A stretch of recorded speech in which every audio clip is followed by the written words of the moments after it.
Hey everybody, Roll the Lines UK, Matt, Steve, Ash, just getting set up here before we go live on the audio show. How you doing, boys? I've been better. Much better before. Massive suckage. Yeah. Enough about your personal life, Steve. What about the Oh, Lions? oh, low blow there. Low Are we blow. just going to take it out on each other? Is that how it's going to be? I mean, has a win or a loss ever changed that in on this show? True. Well, we've got no Ryan McCluskey to put the dagger in. No one put the dagger in, just have his spectacularly out of left field references or similes, comparisons, euphemisms, metaphors, whatever it is. If anyone can mix a metaphor, it's that boy. I can imagine him saying something like, yesterday was like sitting on a jagged steak knife. It goes in and every edge further just tears your ass apart or something like that. That's what it felt like. Oh no. That's a fucking horrible Oh, image, sorry. that is horrible. Oh no. I wish we could talk about poetry instead. Yes, Carlton has just said, can we talk poetry and not the Lions? Hello to everyone on the chat, by the way. Dat Fan Man, Carlton Wood, Ashley Bellinger. Appreciate you being with us today. I know that it's not exactly going to be one that is easy to speak about or listen to, but Yeah. this is what we do. I mean, if we want exactly. I mean, if we wanted to see how the game should have gone yesterday, just look at the Oklahoma TCU game and you'd be pretty spot on. I don't know the result of that game. Third quarter is about halfway through the third quarter right now. Oklahoma are 45-23 up.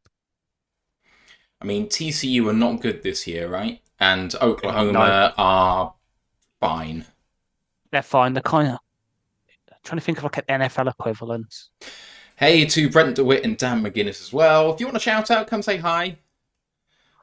We're going to try and strictly Miami. keep to a 4 p.m. Eastern time finish, so we're going to get started in just a sec. Go on. Yeah, Miami can play really good against get loads of big numbers against the bad teams, but as soon as they play a good team, they fall apart. I mean, the thing is, Flat track bullies. I would say that is probably the case of 80% of good teams. There's only 20% of teams that genuinely play up to their opposition, even against the best. Like, Miami are that. Yeah, even that. Dallas are that. Even the Eagles have been that this year. Even though they lead the NFL, they look bad. They don't look like a good team. San Francisco obviously went through a bad period, but they look like the best team in the NFC to me. I would take San Francisco over the Eagles all day. If it was in Philadelphia, maybe a different matter. And of course, it looks more likely that that's going to be the NFC Championship game in Philly. But I mean, I guess it depends on their run game. We'll talk more about the games later. But right, should we get on with this? I get to make a reference of one of my favourite songs, which is not one of the ones that you have. But there we go. I've changed it from I saw it was earlier. I was like, I'll just put it in because I thought of it yesterday, and I'd like this new title a lot better. Do you know the song? I think I do. Hey Ellie, it's by Hailstorm. No. No. Do you know Hailstorm, Steve? Are they a band? They are a band. In that case, I don't know them. Female-led, kind of rock metal, but like light-ish. It's good. Like Joan Jett and the Blackhearts. Now we're talking. Very different vibe. I love Joan Jett and the Blackhearts. I keep hoping that she's going to come to Glasgow, but it doesn't seem to happen. I feel like that could be a great legend slot. Yeah, anyway. Big Airy says, might have been eating my feelings after that game. I mean, I was too full to care. I was a fat lump last night. And of course, I'll be honest. Didn't Joan Jett, one of her biggest hits was called Dead Ringer for Love? Real dead river love. Actually, is that a cover of Meatloaf? That sounds like duet. There you go. I was on the right track. Mine of useless information. That perfectly describes my life. Same. Right. Should we do this? If we have to. Yeah. Well, we don't have to. We could just clock off now. Let's keep it short and bitter. It will be bitter. Can't promise on the short, but I will try. I have rewatched the whole thing, so I'm going to force you to as well, through me. But anyway, here we go. 3, 2, 1. That's punishment. That's self-flagellation. I'm nothing if not sadistic. Right, here we go. Recording in progress. Welcome to another edition of the Roll the Lions UK podcast, episode 235. Love bites, but so do I. My name's Matthew Turner, alongside Stephen Collins, Ashley Soden. How you doing, boys? Good. Not good. I mean, what a disappointing. I'm not mad. I'm just disappointed. No, I am mad because I've seen this coming. This has been coming for weeks. This has been coming since the Tampa Bay game. Okay, and we're going to get into that right now. Of course, this is Packers at Lions review show. We're going to get straight into it because there is no news to go through. However, just a preamble as we normally do. Please come and join us on our Discord channel. It's a great place, win or lose, to celebrate or commiserate. The links in the chat right now. College Football Podcast is not quite yet up on YouTube and Twitch. If Ant sends me the actual file, I'll get it uploaded ASAP. But you can listen to it on the audio podcast on wherever you get podcasts. So if you want to listen to that, you should be able to listen to it there. I hope it's been uploaded. But anyway, that should be coming up very shortly, if not already. Please don't forget to like the shows, up to the podcast, all that good stuff, and add Lions Nation Unite on their Facebook group. We are Twitch affiliated, YouTube monetized, tip jar down below if you're enjoying what you're listening to, want to show some love that way. Appreciate that very much. And as a feedback form as well, if you've got any suggestions for improving the show, would love you to hit the feedback form and I'll pick that up and have a look. Finally, the merch store, as you can see if you are on YouTube and Twitch, is alive and well. Steve's demoing the mug, which actually looks fairly hefty. Ash has got the sweatshirt on. Is that a t-shirt? T-shirt underneath the sweatshirt. Me and Steve both got the hoodies on, which are surprisingly fleecy, actually. Like, I went out today in just the hoodie without a coat on, and it's, 50 degrees at the moment, Fahrenheit, also 52, and no coat, and I was pretty toasty. So go and check out the store. Link again is in the chat right now. Okay, let's crack on with this. Green Bay 29, Lions 22. Statistically, let's just give you a brief overview. Love, 22 of 32 for 268 and 3 touchdowns. On the ground, not so much for them. A.J. Dillon, 14 of 43, led the way. Jordan Love did himself pull off a 37-yard run, but they did only get 109 overall. Receiving, Christian Watson led the way with 5 of 7 for 94 and a touchdown. 2 other receiving touchdowns in there. Jaden Reed was 4 of 8 for 34 and Tucker Graff 2 of 2 for 15. But the star for me on the Green Bay side was Malik Heath, who really came to play. 4 of 4 for 46. It's only 46 yards, but they were some really big plays he came up with. Lions on offense, Jared Goff 29 of 44, 332 and 2 touchdowns, also 3 fumbles. On the ground, the Lions went for 140 total, led by David Montgomery, 15 of 71 and a touchdown. Jahmyr Gibbs had 11 for 54. They were basically at 5 yards a carry on the ground, which is just horrid to say considering what happened. And receiving the ball, Amon-Ra led the team, 9 of 11 for 95. And Khalifa Raymond went 5 of 5 for 90. J-Mo did pitch in, to his credit, 2 of 3 for 51. Sam Laporte, 5 of 8 for 47. Sam Laporte also had a touchdown, and Josh Reynolds 2 of 4 for 15, and that late touchdown to bring it within a score. The 3 fumbles I mentioned from Jared Goff, they were all forced, 2 forced by Rashawn Gary, 1 forced by Kyle Brooks, and they were recovered by Gary Brooks and Jonathan Owens for the early fumble 6. On defense, Jonathan Owens led the Packers with 12 tackles. They had 3 sacks, all by Rashawn Gary. and 2 tackles for a loss, 1 by Lucas Van Ness, 1 by Jonathan Owens. The Lions 11 defense by Brian Branch with 8 tackles, no sacks, 3 tackles for a loss, so 1 by Aiden, 1 by Kirby, 1 by Jerry. Riley Patterson missed his only kick of the day, which was an extra point attempt. Anders Carlson missed an extra point and a long field goal to end the first half. That's the statistical view on the game. Boys, they scored 20 in the first quarter, and the game was almost dead and buried at that point. Yep. Just pain. Pain. Like, people who were watching with me and Matt yesterday could see especially my one, just getting worse and worse. By the end, I was just focusing more on the cats and cat sitting and watching what was going on. I'm glad we managed to at least pull something back at the end to make it relatively close enough for us to at least attempt an onside kick, but it was just too little too late, unfortunately. There is some silver linings to look at. There were a few good performances from us that we can hopefully highlight later, but for the most part, some players need, and some of the coaches really need to go back to the drawing board over this next week and a bit we've got now and come up with some new stuff, because we are being found out right now by teams who we should not be losing to or even making it relatively close to.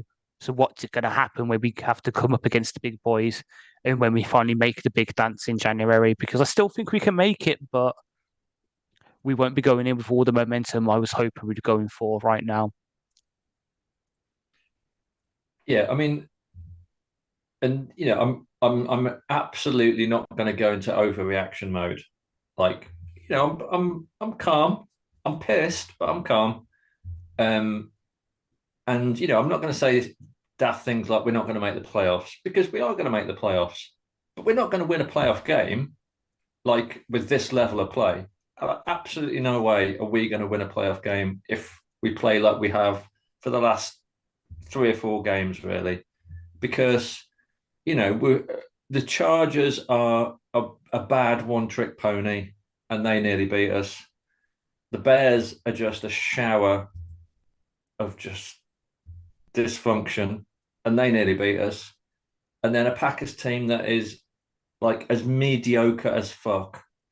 And, they came to our backyard on Thanksgiving on national TV, and they were kind of like 2.5 scores ahead for the whole game. Like, the score doesn't reflect how badly we were beaten this game. And we've kind of, I think all of us have seen it come in. Bad coaching, lots of mistakes, and not necessarily like I don't think any one player is to blame for this, but it's just, for me, it's an over-reliance on our offense, which we've been, coasting through for the last few games, over-relying on the offense to do something special, and a defense that is just powder puff. There's just nothing to it at the moment. We never looked like we were going to turn over the ball. I think we're 7th worst in terms of turnovers. And the defense has regressed back to where it was 2 years ago, when we never looked like we were going to make a big play. We never looked like we were going to turn over the ball. Like, in that game, Jordan Love ain't it. Like, Jordan Love's not a top 10 QB. Did we at any point look like we were going to pick him? Were there any nearly interceptions? I don't remember any. And I don't remember any last week either. Just absolutely mid. And, we will get through to the playoffs. And I still think we'll probably win the division. But we're not going to win a playoff game playing like that. Let's go through the drive-by-drive, and then we'll hit on some key game themes, things to be concerned about, before talking briefly about the rest of Thursday's games. And we started off with a Packers drive, which started out in the worst possible way. Deep play action pass to Christian Watson for 54 yards. One safety came down from the split safety look, so it left it as single high, and there was a big gap in between Kirby trying to rotate into the middle and Cam Sutton, who was meant to be covering Watson on the outside. And it was slightly underthrown. If Love actually puts this on the money, it's a walk-in touchdown. The fact is that it hung up there for a long time and no one still got close. It was a horrible play to watch, because I mean, it was like 3 or 4 seconds up there somehow, and no one got close. Was it Tracy? Was it? My bad. Yeah. Apologies. And then on the very next play, I think, another throw to Watson. Huge hit by Tracy Walker on Watson, kind of trying to tell him who's boss, but a bit late at that point. Later on in the drive, 2nd and goal from the 10, touchdown, slant to Jaden Reed, who beat Branch, went right in between him and Kirby. It was man coverage. I think a lot of people were hoping that Kirby could get his head around for that, but frankly, I think that was really unfair on Kirby to have a look at him there. He's just got to take his man. PAT is good, 7-0 Green Bay. Lions on their first possession look great, to be frank. Run, pass, not great to start off with. 3rd and 7, but a crosser to Jamison Williams for a first down. Great to get him going early on. Sideline throw to Gibbs on a wheel, and Quay Walker just kind of takes one for the team with a deliberate DPI when, Gibbs maybe could have strolled in if he was allowed to continue. And a play-action pass to Sam Laporta on a zone beater. A bit later on, 2nd down and goal from the 7. Touchdown on a slant to Sam Laporta on the left-hand side. Nice route by him. Good hands. Good placement by Goff. PAT was missed wide left. The snap was fine, but it was caught with the laces facing the kicker. Had to spin it round, and it just disrupted the flow of the kick, which is why it went wide left. It was a shame. The spin was fine, but you could see the rhythm just wasn't quite there for Riley after having to do that. So 7-6 ball game at this point. Packers come back on their second possession. And I can see that my numbering system has already fallen down. Packers on their second possession, and they go 2nd and 7, play action pass to Heath for 16, and a really impressive rep by Jordan Love this. So go play action pass, there's going to be pressure in his face, he can see where it's coming from, so he moves 1 step to his left to buy him another second to make the throw, and sidearm slings it to Heath in the middle of the field. Maybe his best throw. I was super impressed by that. 3rd and 8 from their own 47. A quick out to Watson, beating Jerry on the near sideline for 10 yards to get the first. Then he dumped off to AJ Dillon, who got 11. Then a jet sweep to Jaden Reed for 15. They were moving the ball seemingly with ease. 3rd and inches. Lions sell out against a run. Play action pass to Tucker Kraft. Touchdown. 9 yards out. PAT is good and an 8-point lead for the Packers. Lions then on their second possession, despite the fact that I put 3rd, which is super annoying. Offside on DPJ. Barely ever see offside call on the offense, so that was super frustrating. 2nd down and 7 it was. Sets them back down to 2nd down and 12. Then blitz coming on the next play. Goff sack, fumbled, touchdown. Gary forced it, and you can see Goff is empty-handed. And the entire Lions offense just stopped playing after that ball comes out. And I don't get it, because if the offensive lineman gets out there or the wide receivers react to it, I think you can stop him. But Owens just kind of saunters in for a touchdown because everyone stopped playing. And the announcers call incomplete pass initially and then go, I think this is going to stand as a touchdown. It's like, yeah. And it looked like it live too. It was poor. The PAT was missed, so it left it a 14-point game. Lions then get their 3rd possession, and on 3rd and 5, strip sacked again. Goff has to come forward under pressure, and it's only a little touch on his elbow, but you can see it's just enough to bring things through. Great play by Carl Brooks, who I unfortunately had the misfortune of really hyping in the preview show as saying he was having a fantastic season, and so it told. He recovered it himself too, and then on that 3rd possession, the Lions actually stop them, which is really good at this point, keeping them in the game. McNeil on that first snap is hurt running into Jack Campbell. They both come together, both playing the ball and don't see each other. I don't think there's any blame to accrue there. But McNeil has to go off. He passes concussion protocol, comes back in the game, which is really good. Great tackle by Barnes on Tucker Kraft for 6 on 3rd and 7. 4th and 1 in chip shot field goal range to make it a 3-possession game. They end up going for it, and in maybe the most farcical play of the entire game, Love hands it off to Dillon and runs into him, which is just so funny. Basically the only time I've smiled all game. So that ended up as a tackle for a loss and a turnover on downs. So the second fumble for Goff ends up not costing any points. I'll stop there. Boys, 20-6 down at this point, and we've stopped them on downs in chip shot field goal range. We moved the ball really nicely in that first drive. I know we missed a PAT, but the defense has gone to pot. I mean, Love's carving us up like turkey, which is convenient given the day. Steve? Can I just give you some statistics on Christian Watson? Christian Watson, last 6 games, 27 yards against the Broncos, 33 yards against the Vikings, 37 against the Rams, 23 against Pittsburgh, 21 against the Chargers, 94 versus us. And half of that on one play, the very first play of the game. Yeah, 53 yards. So he's still, even with taking out that play out, he still scored 40 plus yards, which would be his highest since October. And, once again, we take a no-mark mid receiver and we make them look like the next reincarnation of Randy Moss. And it's just ridiculous. And so many times, and again, it feels like I'm picking on the guy every week, but Jerry's just like nowhere near him. And, he's given him 2.5 yards. And you can't cover someone like that. You have to be absolutely all over them. I think on the touchdown, he didn't even turn around when the receiver caught the ball. And this is just symptomatic of the play. You can't match him against someone like Christian Watson. And Christian Watson's, arguably barely a wide receiver one.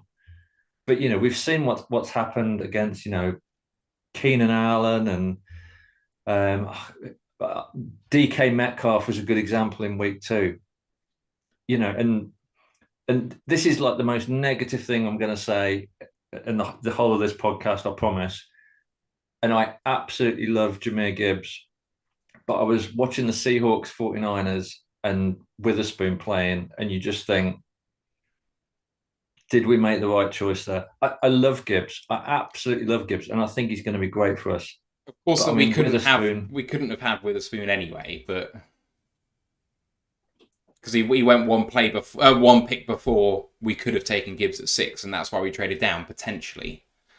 I mean, we could have traded up for him one place, but I mean, Witherspoon looks absolutely the real deal, and I know that a lot of people on the pod, that was like their pick, and I don't want to go down a rabbit hole of the draft, but it's not necessarily all about the draft. It's just symptomatic of the fact that we've never really fully addressed the issue of corner. Cam Sutton's been pretty good, but I think he's kind of like a CB2.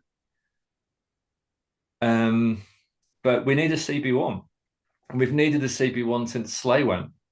And here we are now with someone like Christian Watson, who is as mediocre as anything in the league, and we've made him look a star.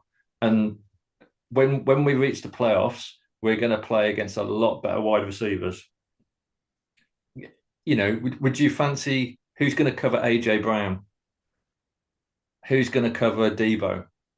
Never mind Debo. Ayuk was the problem yesterday because they benched Woolen because of him.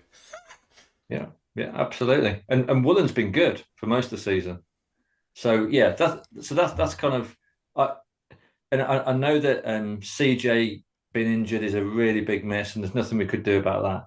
But it really does feel like we've missed a trick here, and also it doesn't feel like we're scheming particularly well, or whether the coaching in terms of safety cover is on point, because so many times the throws go in, the cornerback's 2 yards off the pace, and the safeties just arrived just as they've caught the ball. And that's not good defense. Aaron, Glenn. Rant over, sorry, Ash. It's fine. It's fine.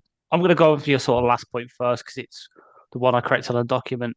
The first play, where we give up the big thing, I get why you do it, because they're not going to expect us splitting our best single high safety and leaving the guy who's a good blitzer in single high.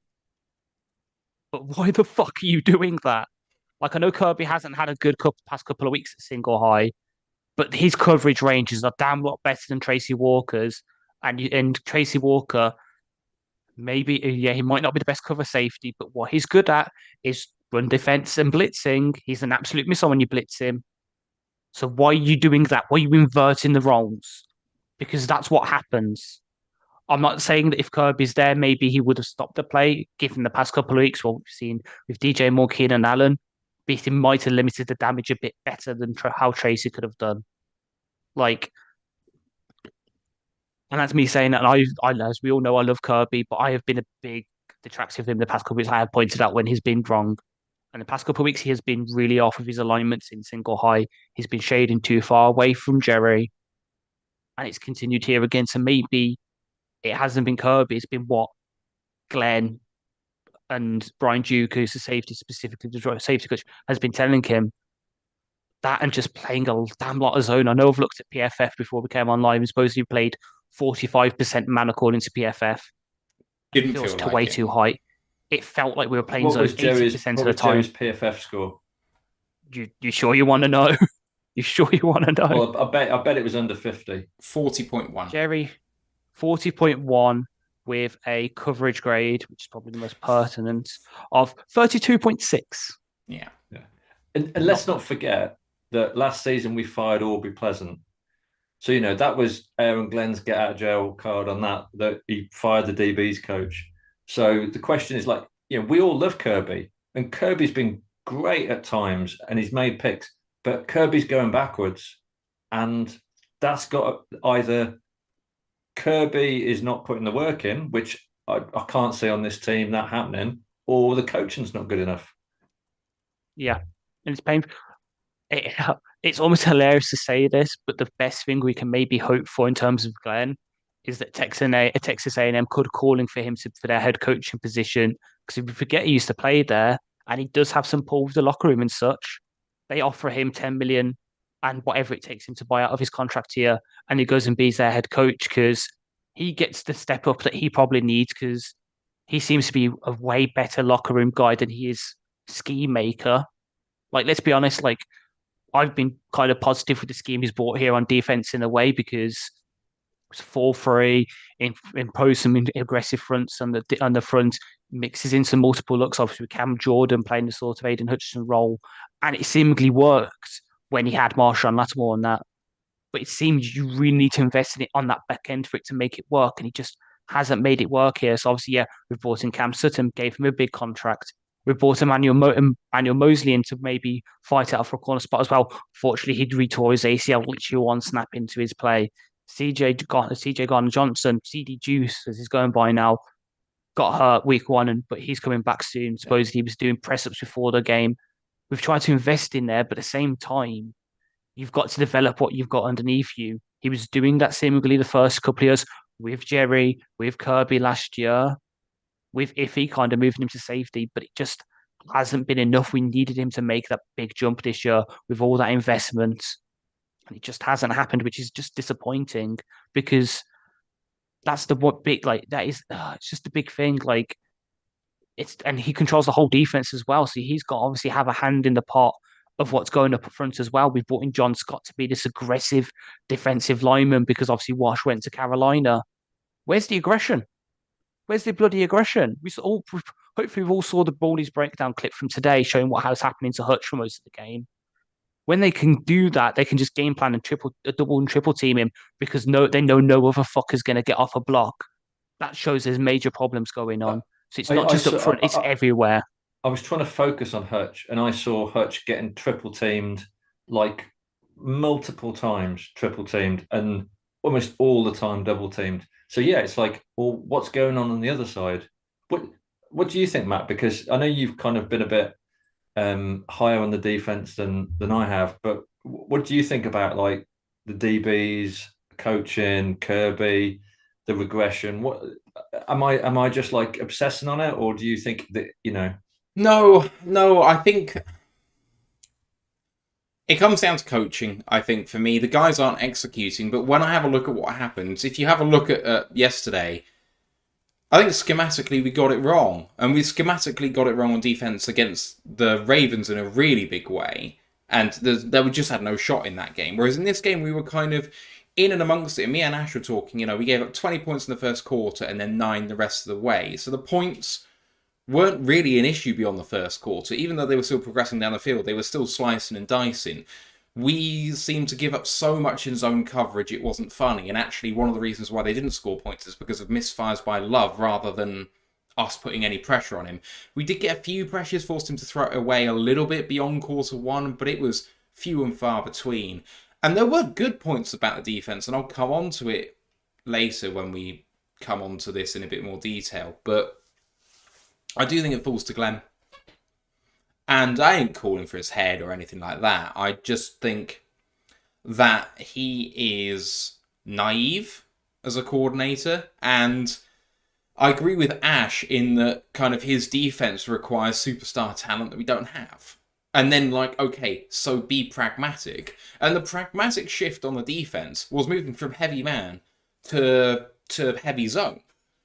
But now that's starting to be figured out. And actually, generally speaking, it's offenses and defenses that can do it any which way, that can, mess things up a little. Not mess things up, but like mean that you don't know what's coming. Yeah, mix it up. And we don't mix it up nearly enough. And it just feels like the other team are reading our playbook.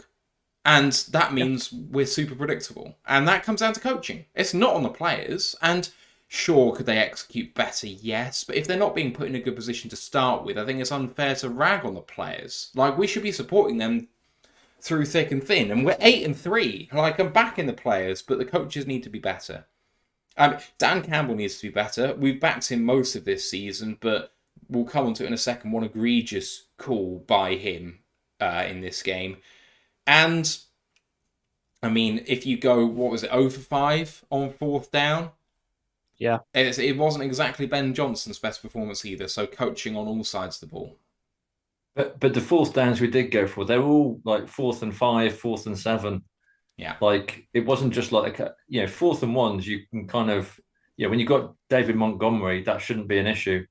But I don't think the 4th down thing was necessarily the main factor. I think 4th down was a symptom of what the downs 1 to 3 were happening. Yeah. Right, let's get on with the rest of this. So, where did we get to? Right. Lions' 4th drive, Frank got injured but came back in shortly afterwards. Play action pass to Malcolm Rodriguez for 6 on a quick out to the left-hand side. That was really nice to see. Goff then misses Sam Laporta on a 3rd and 3 near midfield. Just threw it too high, and Sam, to his credit, got a big leap up there like a basketball player and managed to get a big hand to it, but he had no shot to really catch it and actually almost ended up causing an interception because he flipped up too high. We decide to punt, which I think is an interesting equation. Now, I'm not sure of the exact position on the field, and I'm just going to have a look now. We were at the Lions 48, so just on our side of the pit field on 4th down, and they have 4th down and 2. It's 4th down and 3 on the coverage. And we decided to punt. I'll come back to you guys on that in a minute. Packers ensuing possession. Play action dump off to AJ Dillon, who, when Jerry goes low, he goes high and then bounces off Alex Anzalone and goes down for 22 yards. Then Bohanna had the encroachment penalty where he just crashed into the guards, which I thought was really funny, in a tragic sort of way. And then a play action pass over the middle to Dobbs, beating Jerry again, although that coverage was much better from Jerry. 3rd down and 5, Watson and Sutton had a collision. That was not called. I thought that was a good reffing decision. It was just 2 players running into each other. And then the field goal was good from 43 yards. Packers extend the lead to 3 possessions, 23-6. Lions then on their 5th possession, illegal contact on Isaiah McDuffie. Isaiah McDuffie? Yeah, must be. Yeah. Against Sam Laporta, extends the drive on 3rd down and 10. Got a bit lucky there, especially with a tipped ball at the line on the throw. Gary then had a horse collar tackle on Gibbs, which wasn't called. Gibbs could have broken it big, and after about 7 yards or so, got hoiked down above the nameplate, but no flag. Goff on the next throw steps up in the pocket, hits Khalif down the middle for 20. Goff then gets Green Bay to jump, so you've got a free play, ends up throwing it away under pressure, but he was in the tackle box, so gets called for grounding, and the offside is not called, so the Lions just go back by 10. Not entirely sure, even on replay, whether they were in the neutral zone or not, but you can see why Goff did what he did. It was just unfortunate. 4th down and 4, and Goff stripped again, although this one was called incomplete. And I mean, if it was 3rd down and 4, you would have been challenging that because it was almost certainly a fumble. But turnover on downs either way. Packers then with 2 minutes to go. Wide receiver screen to Reed. Tackle for a loss by Kirby. So again, Kirby coming up to the line. Ash, I know you might be a fan of the result, but maybe not the method. Dylan then gets 17 down the middle. Tackle for loss by Branch, this time on Jaden Reed. Lovely play by him. And then Love pressured and throws it away. And then they try and draw us offside, take the delay game, and they punt. Lions with 35 seconds left and 3 timeouts, but pretty much get nothing going at all. There was Goff and Amon Ross and Brown being on a completely different page, running different routes to the ball that was thrown. First time in a long time we've seen Goff and Amon Ra not be on the same page. That was, if you want a sign of trouble, that's it right there. And then a throw to Sam Laporta for a first down, negated by an illegal shift. Sets us back even further. And then on 3rd and forever, we do like the most random flea flicker ever. And he throws it deep to J-Mo, who if he does a comeback, will have all the space in the world. But he never gets his head around. And even if he caught it, our seeker was a legal man downfield anyway, which was declined. So we end up punting. And with 5 seconds left, it's like 72 yards for the field goal. But they managed to get 9 and get down inside 4 seconds. So they can take a 63-yard attempt. And they just miss it. And Khalif Raymond catches the ball 9.5 yards deep in the end zone, decides to return and gets out to the 40 before he gets tackled. And that's the half. So a lot to go through there, boys. Specifically, though, first off, the decision to punt down 17, just about on your side of the field on 4th down and a long 2. At the time when me and Ash were talking about it, Steve, I said, I think it's a good decision to punt here. I don't want them to be out of sight. I feel like, you know, if we're going to win this game, we need to make some stops anyway. So just trust the defense and don't put yourself in a bad situation. But looking back on it now, given the other situations where we went for it, it feels a bit weird that we didn't go for this one. Yeah, I think a lot of the later ones are just desperation decisions. I don't think like I've kind of like come round to the way that Campbell deals with 4th down, and like most of the time, I think he makes the right call now. And actually, I kind of think this was the right call because the offense just never, at this point, the offense I thought was kind of in disarray. So there was nothing that I was feeling confident that we were, you know, going to do anything with the ball. And I had no confidence in us making the 4th down. Maybe Campbell just thought, right, let's get them in at half time and, you know, rearrange, you know, re-scheme the offense, and we can kind of come back then. And so I'm kind of okay with the punt. That's kind of one of the least worst decisions I think that we did. What about the rest of what happened in that sort of set? You had AJ Dillon leaping over Jerry, which was horrible to watch. You had the no call, the Watson and Sutton kind of DPI, not DPI. There was the intentional grounding called on Goff. We did get a bit of pressure on Love. Then we kind of screw ourselves up, and then they get the field goal attempt. To kind of summarise all of that.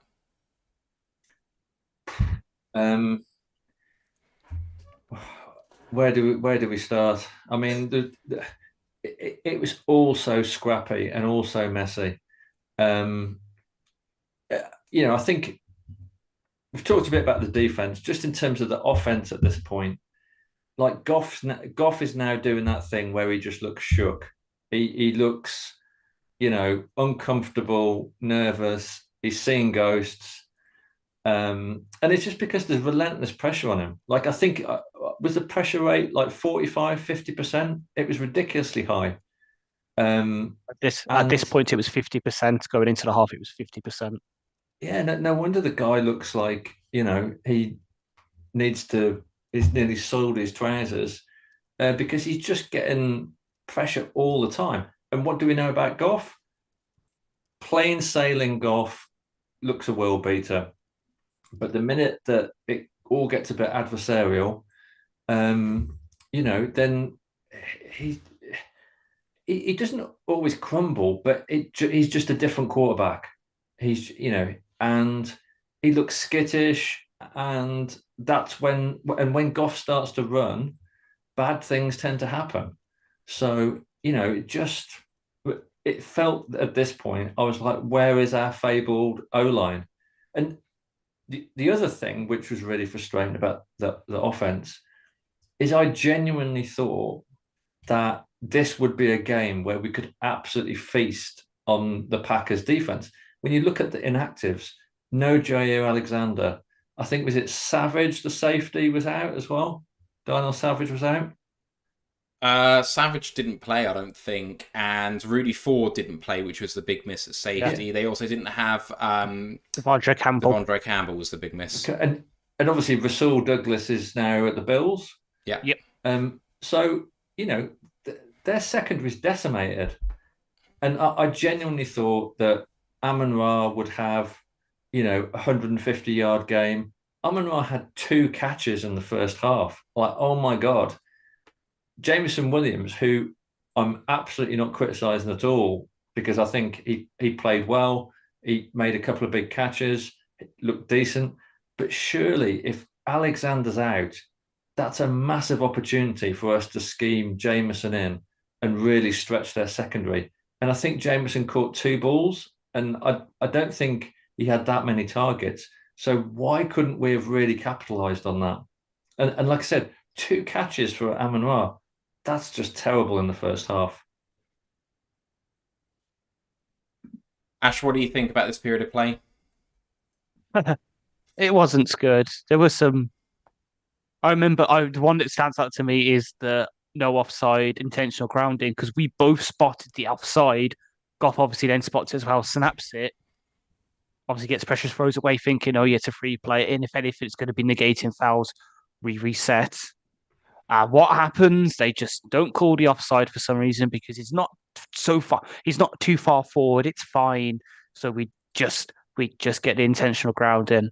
Like, yeah, it was intentional grounding. Not saying it wasn't.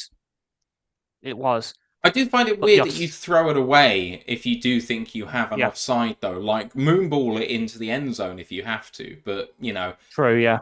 Exactly, yeah. It's one of them, which it should have been, the offside should have been called. Like, it's obvious. That's why we snapped it. That's why you can see Goff going to, like, but he was offside. Nope, just the intentional grounding.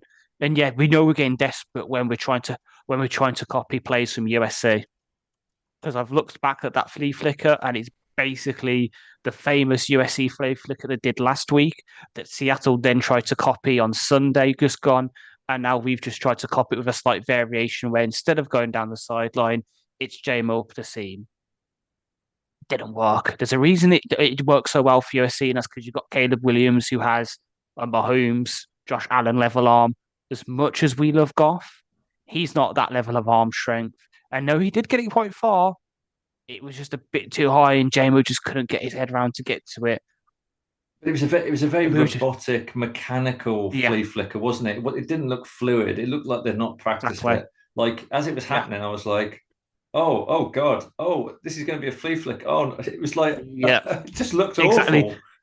Even I'm usually one for like the trick plays. I was a bit like, what the hell? Like, I would love, that's one thing I'm waiting for the Pride of Detroit proper POD cast, because I cannot wait for Jeremy Reisman's like 5-minute rant on that. I can just sense it coming. It's going to be funny. As much as me and Jeremy might have some bad blood right now, of course, me joking, I'm saying this is a joke, but me and him have some bad blood because of the whole schematic running quarterback question that we will avenge when we go over to Detroit next year. I can't wait for that. But it was not good. No, like, I completely agree with you, Steve. At that point, and I think I said it on the stream, Goff just looked rattled.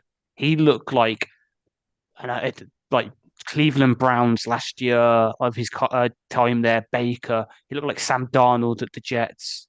He just didn't know what was happening to him. He was panicking under the pressure again. It was back to early Detroit Lions Jared Goff, where he just could not settle for the life of him. And that's bad, because this is the kind of point we need him to. Like, we're kind of in the hole. The defense, for the most part, at this point, getting stops. We had to capitalize onto that. We had the chance to, on that, especially that 6th drive where admittedly we've got 35 seconds. We had the chance to double up there. If we got a touchdown on that, and so that would have been 7 points. That's 23-13. We go into the half. We get the ball to open the second half. Okay, yeah, we don't usually score that many points off our first drive in the second half. if we did, imagine if we had that momentum, the game could have been 23-20. The Packers haven't touched the ball in a while, and we've got all the momentum. But instead, it's not there. We left it too little, too late. Don't forget, it could have been worse if they hadn't have Love and AJ Dillon had run into each other. They'd have probably scored again. Exactly. Just to answer Mike in the chat, Amon-Ra did have 9 catches, but like I said, just only 2 in the first half. Most of the 7 in the second half were when we were playing hurry-up offense, kind of in garbage time. So, you can't have him only 2 catches in the first half when their secondary is just so in disarray. And you've got Jameson Williams to stretch the field, and you've got Khalif, and you've got Sam Laporta. Like, what are we doing? Why can't Goff find a man open? Yeah, it was. I think someone in the chat yesterday when we were talking said, has Goff been smoking dope? Because he just had that sort of face on him that kind of like there was nothing behind the eyes. He was like he was just empty. Ken. He was just blank. He was just Ken at that point. Smoke it. I don't know that much about drug paraphernalia, but I don't think you smoke ket. That's like some next level shit, man. Right, let's get into the second half and get out of Dodge. Let's talk off air, Ash. Lions, as Ash mentioned, do start on offense to start a second half, and despite him saying, we don't score very much in the third quarter, we do end up with a touchdown. Can I just say the halftime show was crap? Yes. Looked like he was on like some B-Tech version of the Pingu set. I literally said that to Matt during it. Wait, did you ever have the misfortune of being taken by your parents to the Santa's Grotto at the local shopping centre? That's what the set looked like. Yeah. It was fucking diabolical. I quite like Jack Harlow as well. Like, I find him, as far as rappers go, quite palatable. He's not a rapper. He's a mumbler. I'll let you say that. Loud. When we go. Right. That's hip hop behind me. What Jack Harlow does, he's just mumbling. Anyway, so I just wanted to get my lack of appreciation for the halftime show over. I think that set us off to a bad start. True. I mean, supposedly Google searches for how old is Dolly Parton increased with her halftime show. Right. So someone said that when Dolly Parton came on, they thought they were like honouring a Cowboys cheerleader that was retiring. Oh no. Oh, okay. Let's talk about the second half. So as I say... Must we? Yes, we must. And then we can get out of here.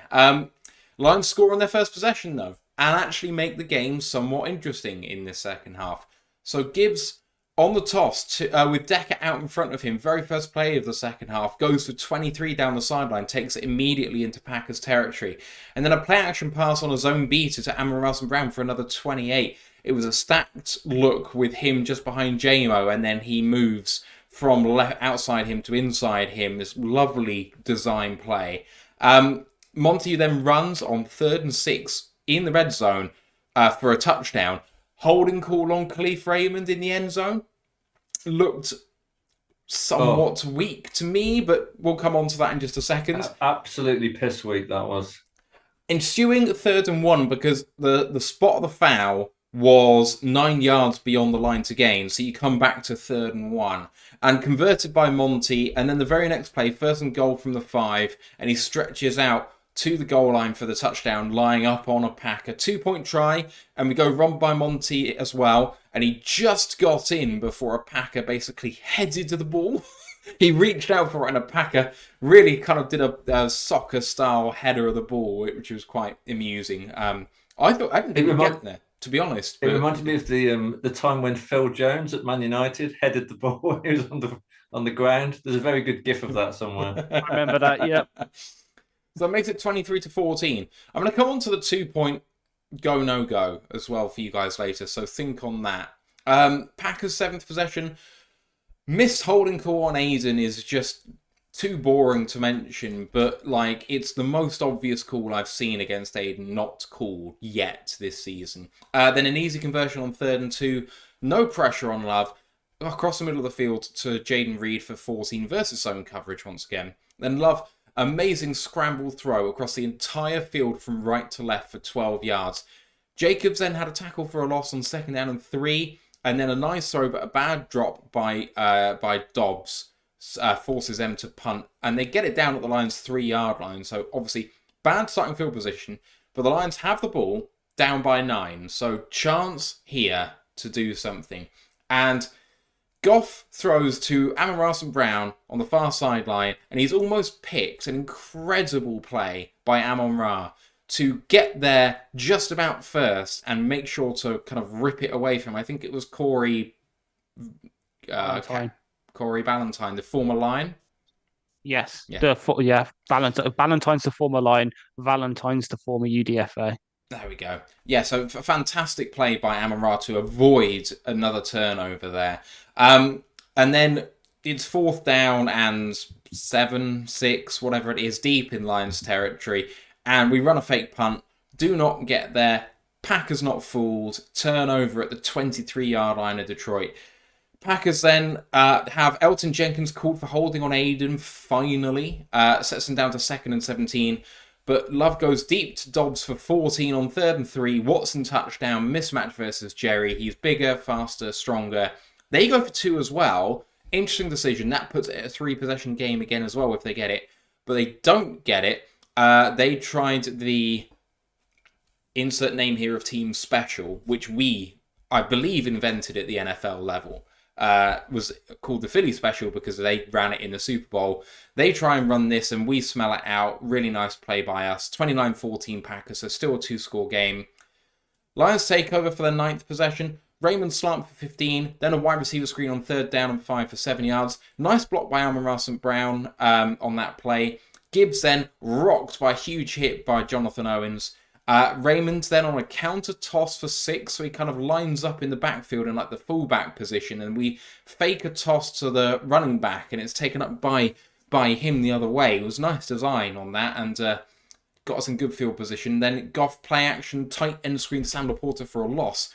Really nice design, but Lucas Van Ness read it all the way. If he's beaten, we've got 3 guys out in front, so it was a real shame that we couldn't get that one there. 2nd down and 12. Catch fumble by Gibbs, recovered by the Lions, called incomplete. From 2nd down and 12, it would have been 3rd and 5. Lions decided to keep the challenge in their pocket to maintain the timeouts. Then go running back screen in game 5. Again, it could have worked, but Gibbs kind of stuttered when he didn't need to and he had a head of steam. 4th down and 7, and another sack fumble by Rashawn Gary ends the drive. I'll stop here before going into the final quarter of play. Boys, Lions score early, get the 2 points. I think it's very questionable to go for the 2 when you need 7, 7 and 3 to tie the game, that you go for 2 there, but they did it. The holding call on Cleef came before that in the end zone, so we need to touch on that. You had the Love throw across the entire field, so scrambles almost all the way to the right-hand sideline and then throws all the way to the left-hand sideline. I thought that was a terrific throw. And then you had the fake punt before the Packers get the 3, and then you have the Gibbs fumble, not fumble, and kind of lots of plays that were well designed that ended up not really working. You had the sort of the counter toss to Raymond. You had the Sam Laporta screen, which should have worked but didn't. You had the Gibbs running back screen that should have worked that didn't. Of course, if we challenged it successfully, the running back screen for 5 would have converted there. So, the timeout maybe is valuable, but not as valuable as actually converting in that position. I don't know. So lots to go on there. I'll come back to Steve now. Me and Ash have kind of somewhat already talked about this yesterday. So what did he make of that third quarter? Because we came back into it and 9 points down with the ball in hand. Yeah, but I guess when you're kind of like 17 points down at the half, like you have to shut out, the third quarter. You can't afford to let them score again. So the fact that we did was like massively disappointing. And also, like I said, the offense just looked like we were constantly having to pull rabbits out of hats. Like the first and second down play calling, I just felt was maybe one of Ben Johnson's worst games this year, because we just weren't consistently, moving the chains. And most of the plays where we did get a first down, we were like, they were stopped, after 11, 12 yards. There was never any chance of like extra yardage. And it kind of always felt like the Packers had an extra man in the backfield. And I don't think that the wide receiver group did much wrong. I know there were a couple of wrong routes ran, but I just don't think they were given much to work with, and I don't understand why Goff was taking so long to throw. We should have had more people open. And I mean, I've not seen the film, but I think that's going to be a really interesting one of like, why is Goff holding onto the ball so long? I don't know if you picked into that, Matt, on your second watch through. Coverage was great. Legitimately, it was a complementary football kind of thing where the pass rush put Goff under pressure and they were able to cover long enough to make it difficult for him. And they worked together in harmony. They looked like a team that had their first team on the field. And it's a great credit to, dare I say it, Joe Barry. And I'm going to come on to outcoached question mark is a theme for later on, which we can come on to. But I thought Joe Barry is the MVP of the game. What a disgusting thought. I know. It's rough to even have the words coming out. This is Ash taking a big swig. Yeah. Ash, what did you make of the third quarter?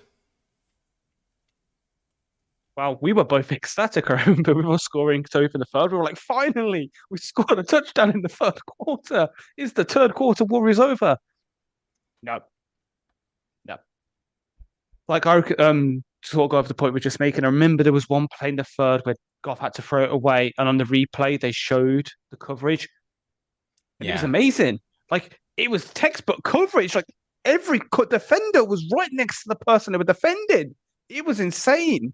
Like, and the reason I was shaking because I was talking a lot of mad shit about Joe Barry throughout this game, and yet, he coached a pretty good second half. Like, a pretty much whole game, pretty much. Like, he's the most vanilla, bland defensive coordinator ever, and yet he managed to outthink Aaron Glenn.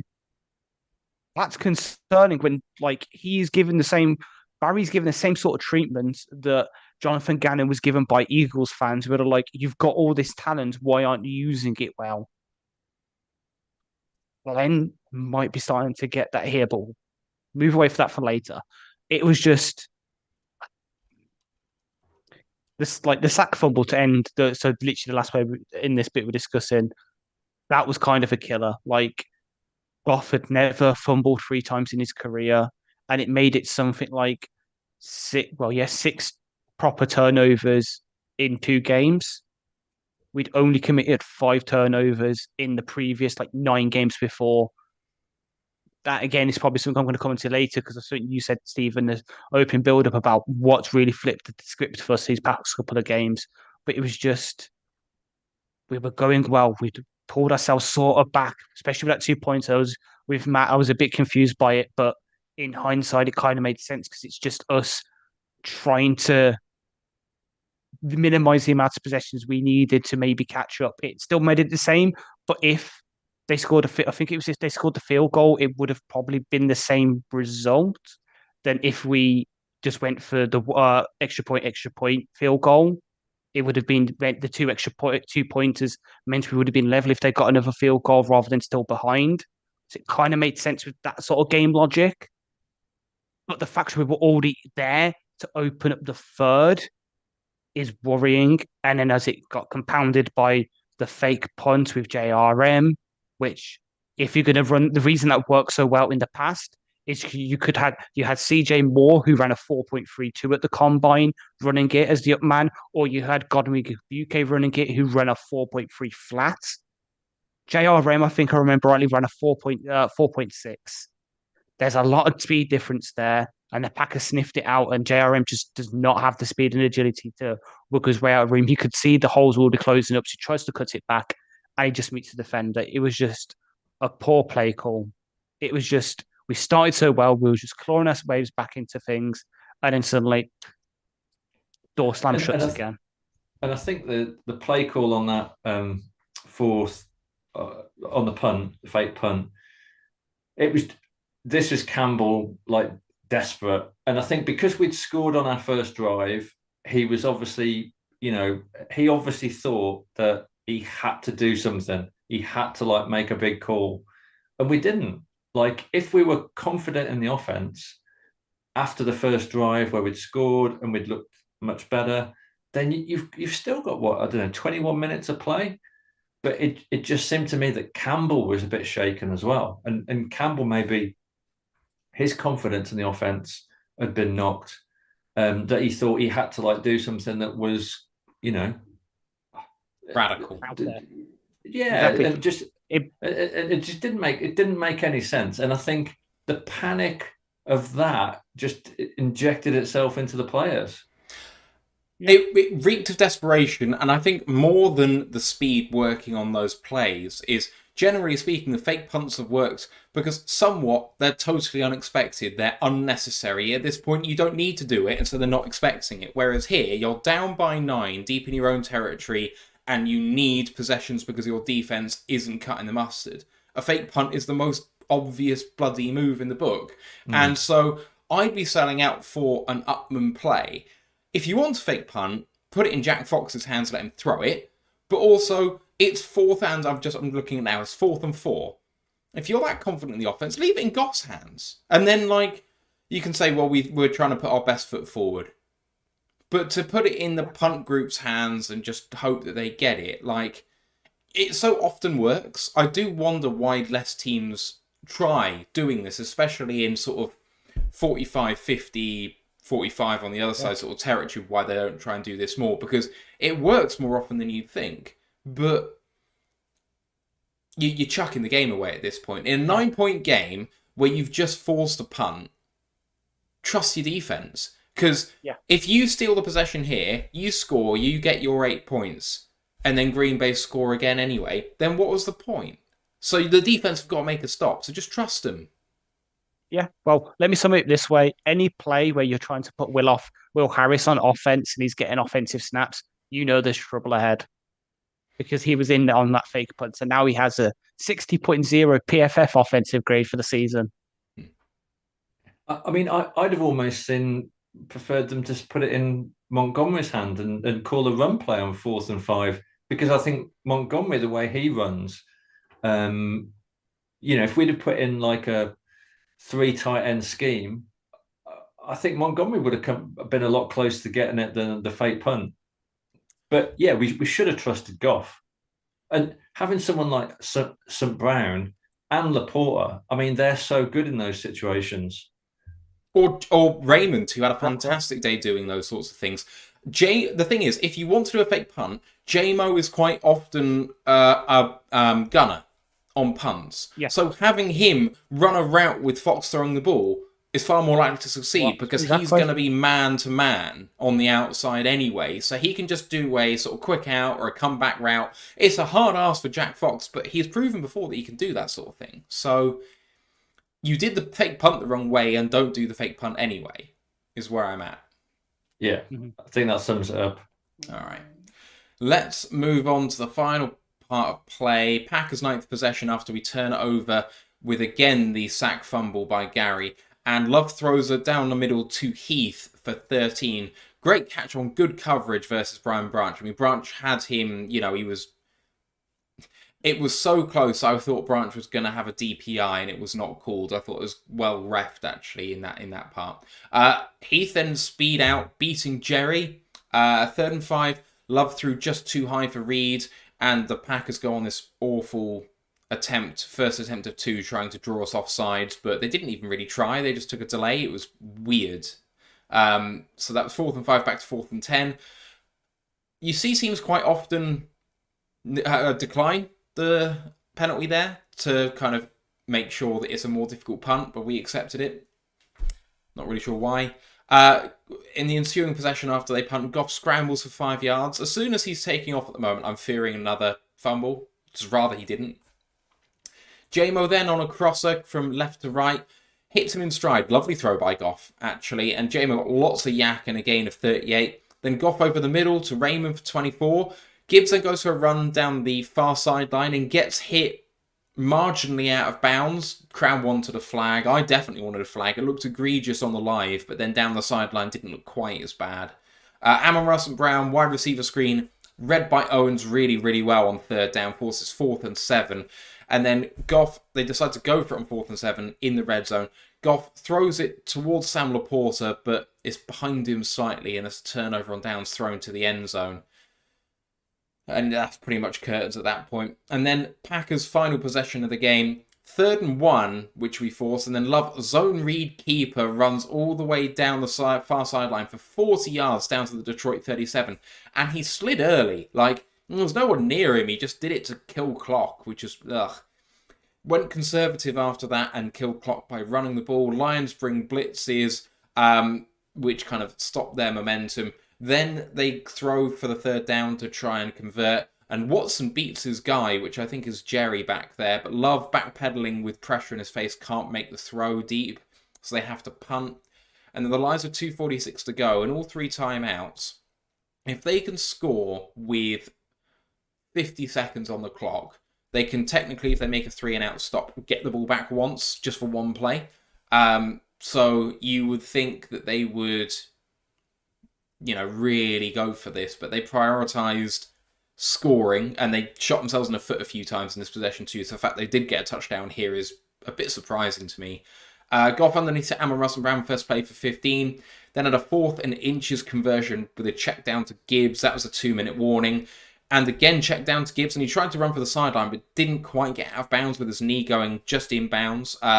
Holding then on Frank Ragnow, which was a shame. 2nd down and 20, and Amon St. Brown, maybe with the play of the day for the Lions, takes it down the sideline, and I think it's Carrington Valentine is manning the sideline, and just Amon fakes him out and gets another 6 yards or so. So on 2nd down and 20, he gets 25. Then a lovely throw to Raymond again for 23 over the middle. And then Goff to Reynolds for a 12-yard touchdown. 2-point try to Sam Laporta, who is good with just a quick dragon spacing concept with a curl at the sticks, which he caught. 29-22 after that. It's only a 7-point game, but onside kick's no good. And that's the ball game. Final possessions there, boys. And the Lions managed to get a stop in that first Packer possession after the fumble gave them back the ball. So again, we get the ball back 15 points down, and 4th and 7. We're in the red zone. We're really close. The wide receiver screen was totally blown up. That was a bad play design in that area of the field. I guess he was expecting pressure, which never came. In the 4th and 7, had pressure, good coverage, couldn't convert. But if we score there, and then we stop them, we've still got a chance. So, you can't say the Lions didn't put themselves in position to actually get back in this and just couldn't execute in the vital moments. And then that Love zone read keeper is just a dagger in the heart. And then, we score. And they weren't playing prevent. That was Goff legitimately getting a touchdown with and I was saying to Ash, they didn't go soft zone prevent, which is why they won the game. Because if we were playing the Bears, they would have been giving us chunk plays every single down, and we'd have scored with a head of steam. The fact that they stayed on it was great, but also meant that Goff touchdown was legit because he had to fight for every single yard. The Amon-Ra play was terrific down the sideline, but too little, too late, Steve. Yeah, I mean, you kind of feel the game's dead with about 6 or 7 minutes to go. You're already kind of feeling that we're not. I mean, and I think because I got no confidence that we wouldn't be able to stop the Packers if we did score. Yeah, I mean, the 4th and 7, that's a really hard play to pull off because the Packers are very, good on the red zone. And But yeah, I had no confidence that Goff was going to make the throw because, like I said, he looked rattled and all of his throws seemed a little bit off. They seemed to be coming out of his hands a bit wobbly. It was incredibly depressing at this point because, up until probably the third quarter, you're kind of going, okay, we've done this against the Bears. We've got ourselves in a mess and we've dug ourselves out of it. But for me, the fourth quarter was pretty flat. Like, I just didn't have any confidence that we got enough to pull out of the fucking tailspin that we're in. Ash? Yeah, just... Ooh. I am on, thank God. What, mute myself there. Yeah, it just... Too little, too late. We made it kind of look good in the box score by putting ourselves within 7, but yeah, in reality, this game was done by the start of the fourth. Like, we could score a touch. Even if we scored one earlier, they probably would have still found a way. Like, come on, like the 3rd and 1 with Jordan Love just running it, like, just shows everything. They just, whatever we pretty much called up, they could just call something to beat it on offense. Like, LaFleur, as much as we probably like to give him grief, when it comes down to it, he is a really good damn play caller. He might be a Shanahan disciple, so he does basically the same shit that half the offense does. The offenses in the league do on offense, but at least he's got a bit of creativity with it. He mixes things up, does a couple of things that's different, and it worked today. Like, fair play to us for getting the touchdown late, but yeah, too little, too late. They knew the onside kick was coming. They knew it had to come. They set up perfectly, even though we lined up as if we're going to kick it deep, and then Fox did his thing. We got a bit more of a run up. They just knew it was coming. There was no way we were going to get that onside kick back unless we did what Matt and me were discussing beforehand in the game, where Fox just decided to lever it at one of the Packers players, hopes it bounces off them and we recover it. But we weren't going to do that. There's no way. Like, I don't want to say we're too soft for it, but it's just, don't think that's that's not in our nature. If we're going to beat them with an onside kick, we kind of want to do it fairly in a way. When in reality, we need to treat these games like it's to use like the sort of English term, we need to treat it like it's a local derby. Like, this is West Ham Millwall in the FA Cup, and it's just dirty. You need to do whatever you can to win. We didn't do that when it came down to it, and it kind of bed fruits. I'm going to say a sentence now that I never thought I would utter this year. I'm worried about Josh Dobbs because Dobbs. Oh, Vikings. Sorry. Yeah. Yeah. Because exactly who, but he's got some mobility, and when Love did that run on, is it 3rd and 1? Yeah. And I'm thinking about what Fields did to us. I'm thinking, going back, Lamar torched us. It's that quarterback with some mobility, and Dobbs is not in the Lamar category. I know, but he is mobile and he will run. And we've struggled against good pass catchers, big pass catchers, and Jefferson and Hockenson will tear us a new one. Yeah, Jefferson will be back by then. Hockenson, I'm sure, will be looking to prove a point, and Dobbs will be mobile and he will cause us trouble because when if we can't get to him, which we're not showing great pass rush at the moment, then he's just going to do like 5-6 yard runs and just rack up the first downs. And I'm really worried about like those last 4 games now. Bronco. I mean, who would have thought the Broncos was a game to be worried about like 6 weeks ago? Oh, not 6 weeks ago, but in pre-season I did. Yeah, and then on the preview on the midweek, the mid-season, I said as much as well. If you'd have gone back 6-7 weeks and said, "Oh yeah, it was chalked up as a W," yeah, absolutely. But now those, we've got the Saints next week on the road, and Derek Carr, like a broken clock is right twice a day. He makes the odd good throw. The Bears have caused us trouble last week, and this time they're going to be playing at home and outdoors. And then I think we've got 4 tough games. Now, I still think we're going to end up on 10, 11 wins. But I'm worried. I'm really worried. Yeah. I feel you. Right, let's come on to some game themes. And the first one I just have is lots of damn skipper in the game as the sixth man, which is something that we've not really seen a lot of this season. He had a very good grade for himself as well, but we didn't actually progress the ball very well during that. Do you like having the sixth man in? Because, I mean, it's worked well for us in the past as a schematic thing. I feel like it seems to be something they saw on tape that they thought they could take advantage of, but it didn't work. I mean, I'm not sure Montgomery needs a sixth man. The way that Montgomery and Gibbs have been running, I'm not sure that but it did feel that didn't they bench Sorsdale towards the end of the game? End of first half. Oh, going into the end of the first half, they replaced him with Valseca at left guard. Yeah, so I kind of thinking, let's pay Jonah Jackson, let's pay him, because when he's not there, he's a big miss. Yeah, but I said my piece on it as well on this thing. Why the hell were we getting him in motion?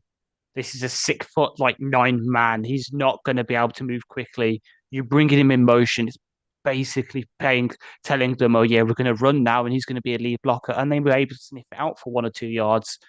It was just, as much as we don't like Matt Nelson, at least he's kind of got a bit of mobility to be able to adjust to things and actually block. With Skipper, it just didn't work. It didn't work. He's a nice story. He's as like one of the biggest players ever to play in the NFL, and he's a good lad, but it just wasn't it putting him in motion at all this game. The first time that they put Skipper in motion, I actually thought I'd sat on my TV remote and it had gone into like half speed. I'm like, oh my God. I was worried seeing him move that they were going to call a false start because they thought he was shuddering rather than he was actually moving.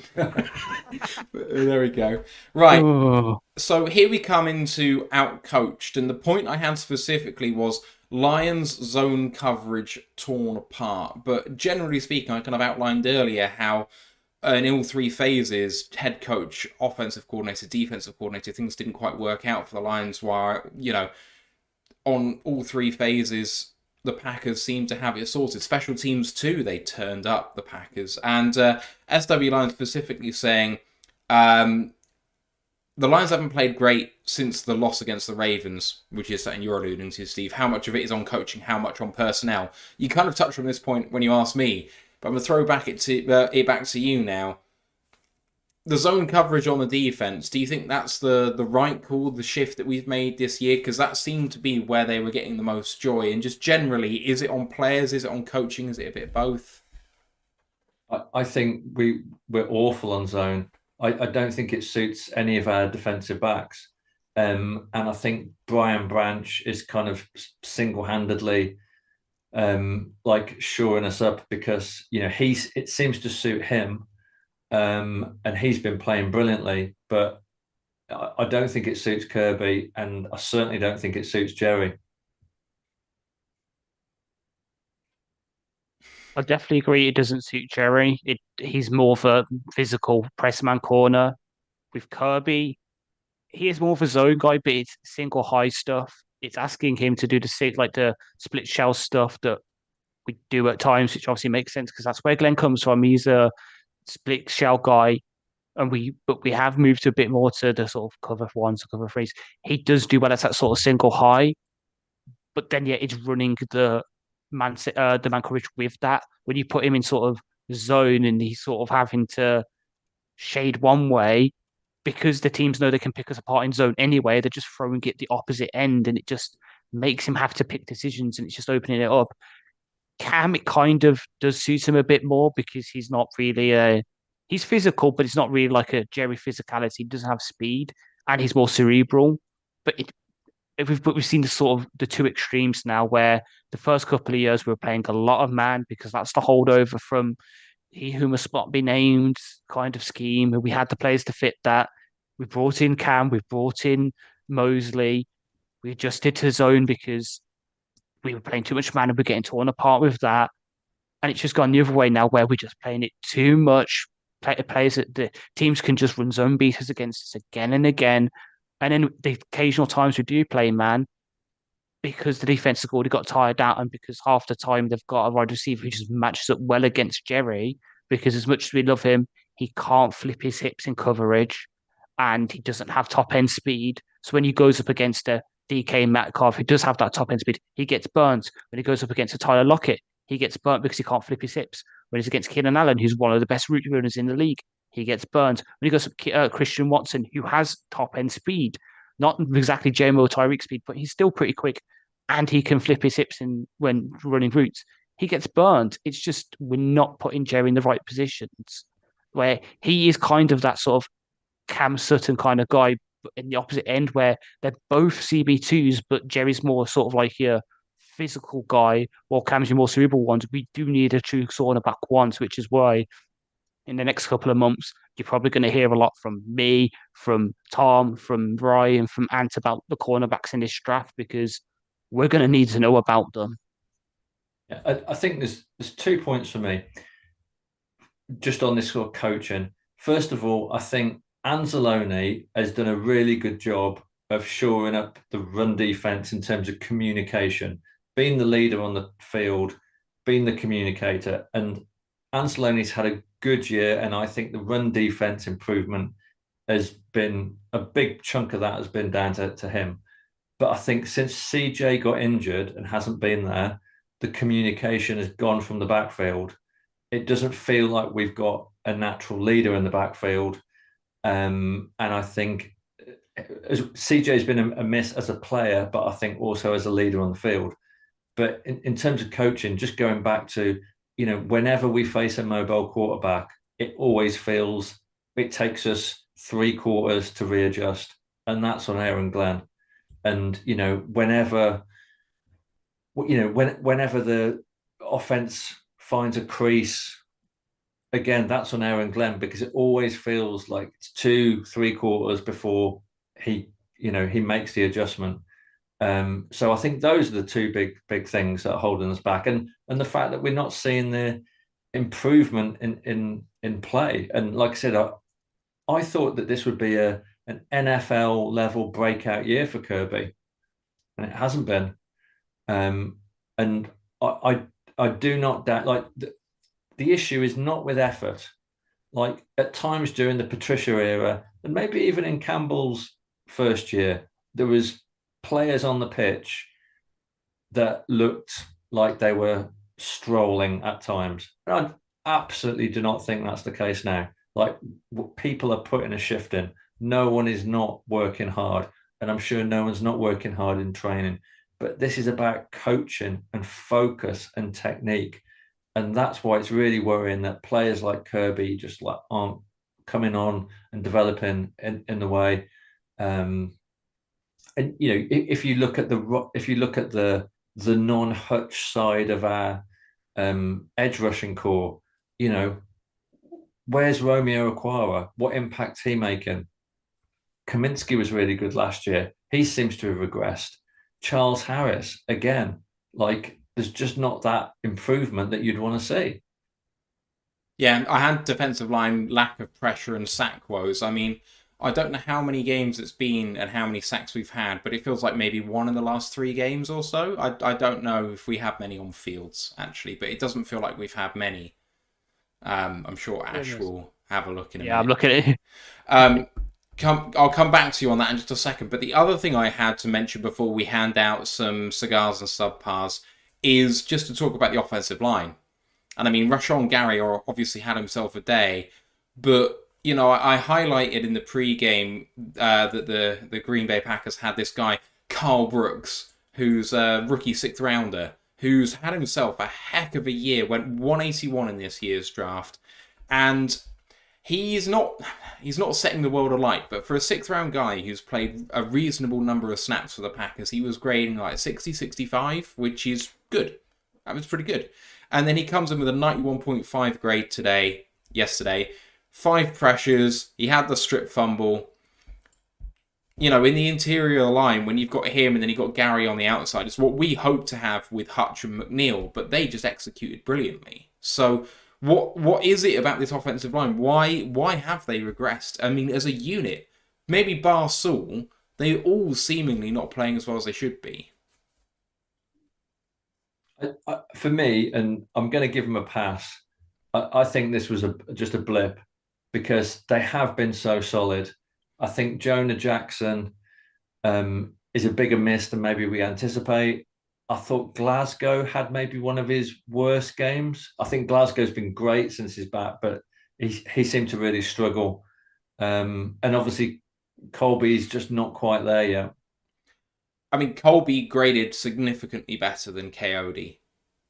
So, I mean, I don't know what the team are going to see when they look at that, but Glasgow and Awasika both had significantly worse grades than Sawstall. So, I know that Sawstall's going to get the headlines for the benching, but the guys in his position played worse than he did, apparently. And that's what I saw too. I mean, there were a couple of reps on the rewatch where I saw Glasgow get swum within half a second of the snap. Like, they were by him. And I'm like, I didn't realise that as a PFF top 10 guard in the NFL, this was allowed to happen. Like, Graham just was awful. He had a 2.2 pass blocking grade.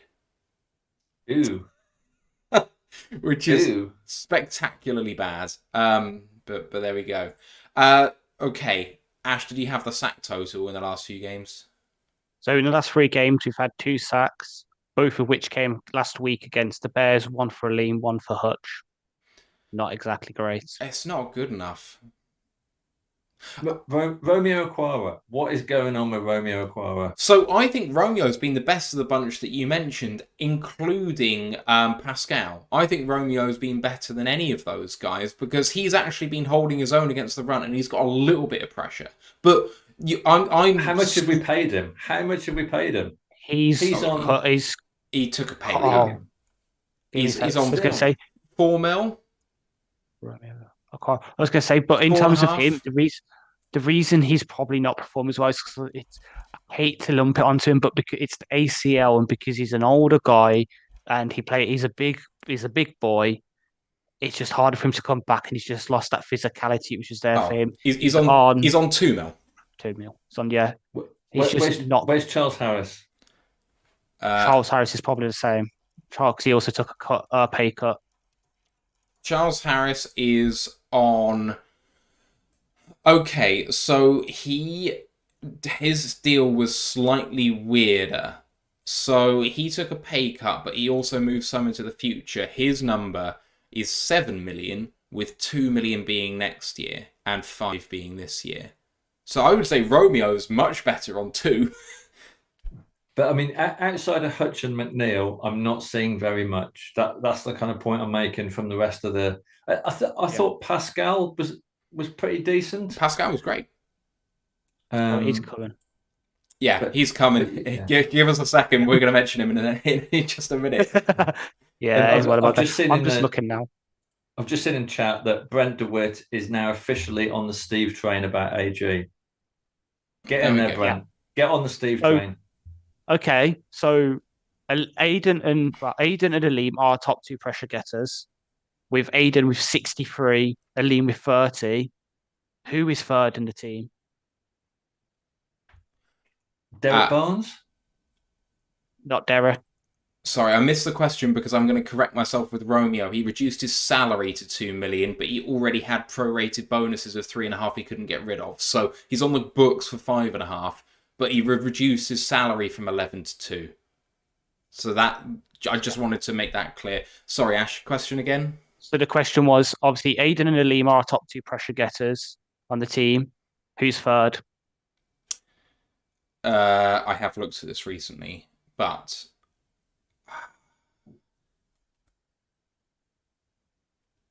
I should know this, but I don't know why I don't. I'm going to guess Bugs. He's hardly played as well. Bugs is tied 11th. Okay. Oh, wow. Okay. It's an edge player. It's an edge player. It's just a lot that we're not saying who it is because it's not standing out, but also it kind of goes into to give you a clue. It buys into the meme of this player. Judith Aquara? Nope, he's 10th. Who is it? Go on.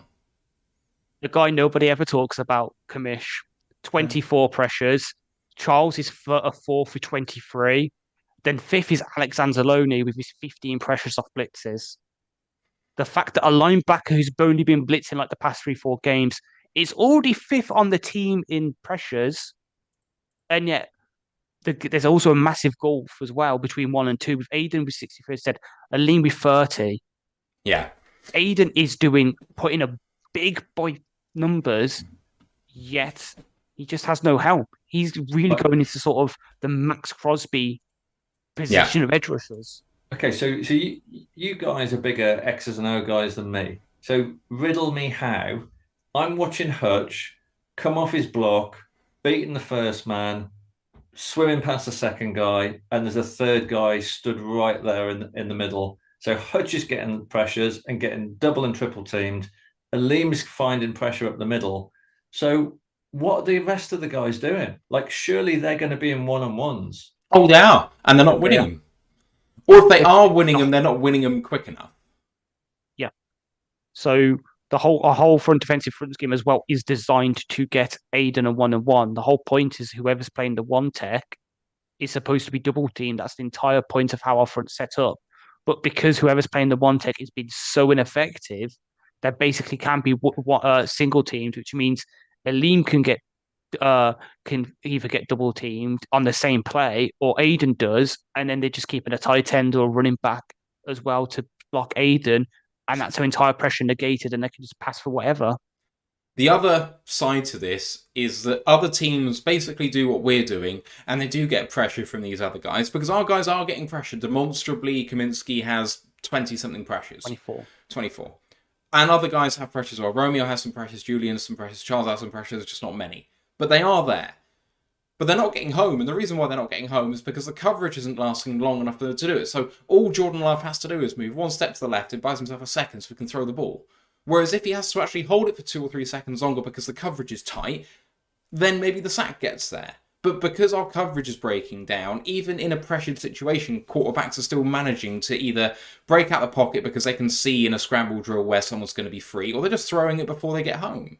So on both sides, the defensive line isn't getting there quick enough to bail the coverage out, and the coverage isn't holding them long enough for the defensive line to get home. It's exactly the opposite of what the Packers did to us yesterday. It's crap. Final part of this, before we have a couple of questions, because I promised Steve we'd get out of Dodge quickly, is cigars and subpars. Obviously more subpars than cigars, but nice to highlight maybe some players who did play well, if you can pick out any. Steve, who you got? Malcolm Rodriguez. Love to see him making a reception.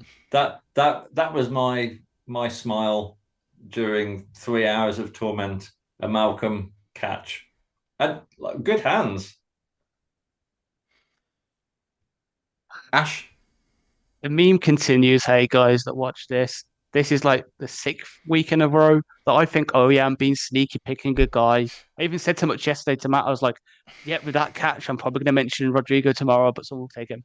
So I'm going to go for the guy we just mentioned a minute ago, Pascal.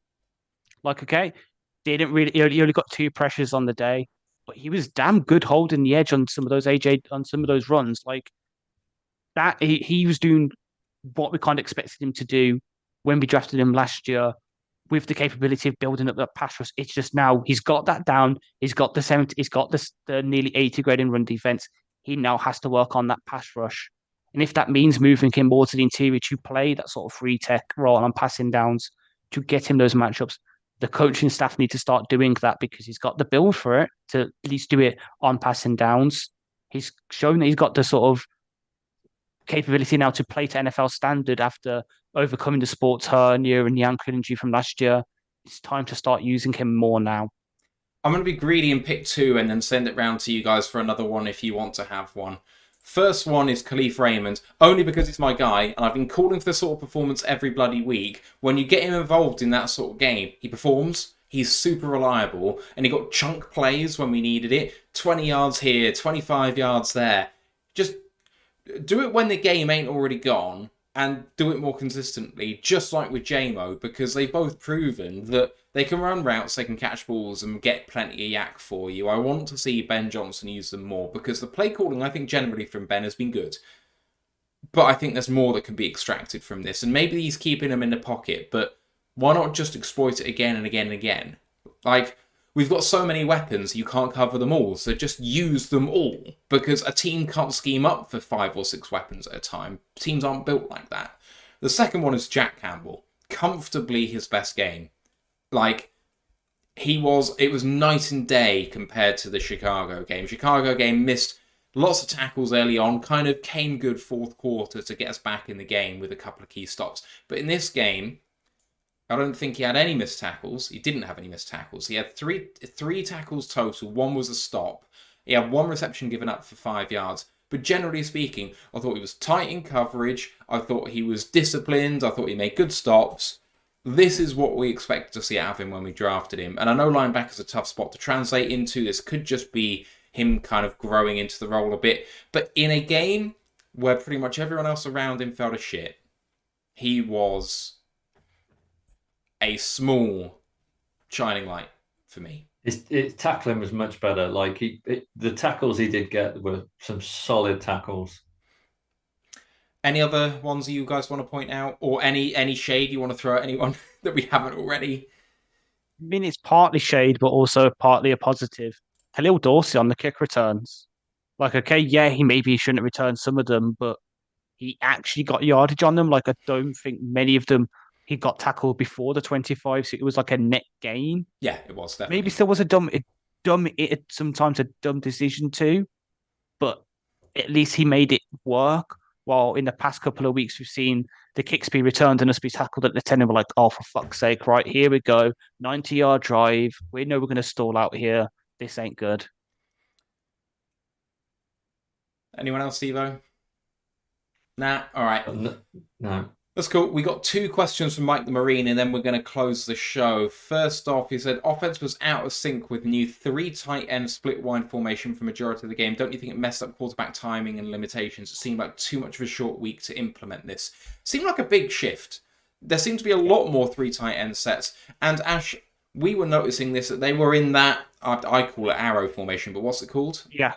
I think it's actually, I think it's called a wishbone, but a sort of like a sort of wishboney free back. It's usually a free back system that's triple option. So it's like Dan Skipper and Brock Wright coming in as wide running backs, and then they would always split back out to be like inline tight ends. Though we won't really do anything fancy from it. Sometimes, so they took 1 snap, which was the first 2-point conversion. Yep. They stayed in that formation and ran out of it. But otherwise, the first one, they both split out to the right-hand side. The second one, they split to the left. And then the third one, they split out separately. And I was just like, is this a matchup thing? Like, are you trying to screw them up somehow? I don't get it. But it didn't. Partly that, and partly probably setting something up where we'll do it in a couple of weeks. And Sam Laporte will be one of them. He'll go up into like one of those positions and then run a route and go for a big play. But at the same time, as I kept saying, I'm all for setting stuff up for like in the future weeks. But at the same time, you've also got to bear this week in mind. Like if shit's going down the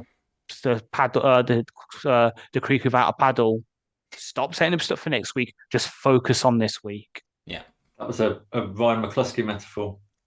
I'm trying to make up for him not being here. I can't remember. I think it was on the Sam Laporta red zone catch that he made. That Brock Wright was completely open, like wide open, not even covered. So that scheme obviously does have some benefits, and we've seen Brock Wright get open before. I kind of wish they'd used Brock Wright a bit more. And James Mitchell. He was so good last year, did not drop a single one of his targets.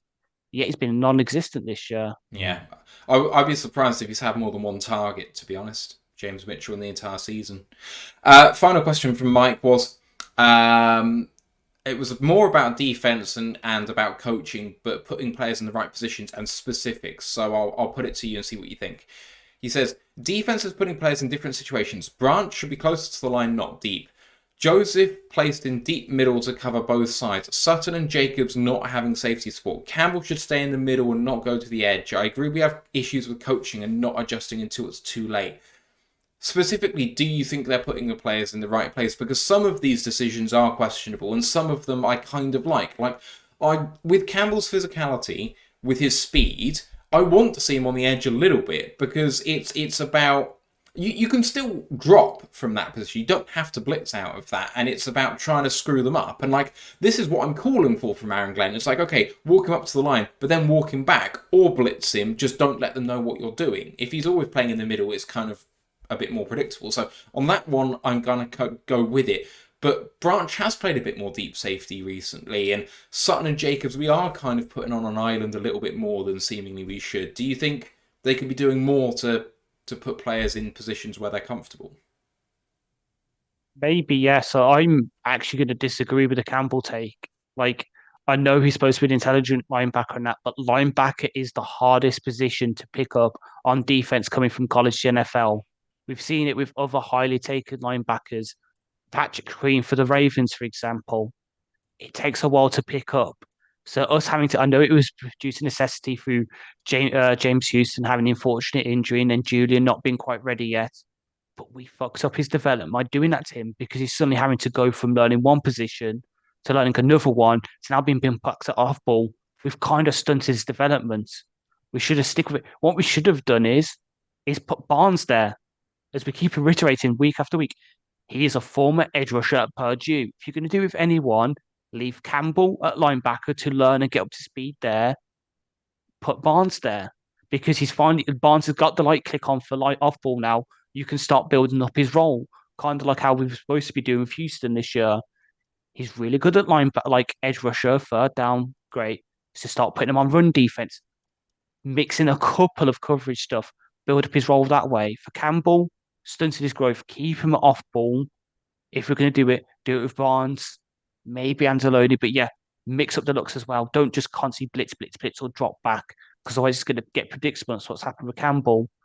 With Kirby, yeah, mix in a couple of split safety looks, but at the same time, he is best as a single high safety. So you don't want to be putting him in a situation where he's having to play a lot of run defense and tackle, because to be honest, those are his weaknesses.